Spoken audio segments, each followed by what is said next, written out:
పశ్చిమ మధ్య బంగాళాఖాతంలో అల్పపీడనం స్థిరంగా కొనసాగుతోంది. అల్పపీడనానికి అనుబంధంగా ఉపరితల ఆవర్తనం ఉంది. దీంతో తెలుగు రాష్ట్రాల్లో రాబోయే 3-4 రోజుల పాటు వర్షాలు కురిసే అవకాశం ఉంది.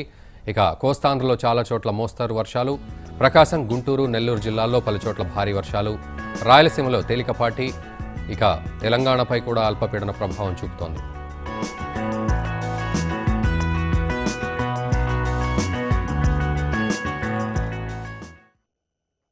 7 సెంటీమీటర్లు, మచిలీపట్నం 6 సెంటీమీటర్లు, పాలకోడేరు 6 సెంటీమీటర్లు, కొయ్యలగూడెం 6 సెంటీమీటర్లు వర్షపాతం నమోదైంది.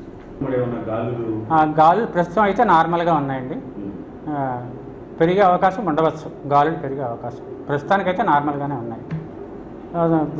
2 చోట్ల ఉత్తర కోస్తాకి దక్షిణ కోస్తాకి 2 కూడా విస్తారంగా వర్షాలు పడే అవకాశం ఉంది. 1-2 చోట్ల మాత్రం భారీ వర్షాలు పడే అవకాశం ఉంది. ప్రస్తుతం అక్కడ దక్షిణ కోస్తాకి మాత్రం బాగా ఎక్కువగా ఉందండి క్లౌడింగ్ అంతా. ఇక్కడ తక్కువగా ఉంది కొంచెం.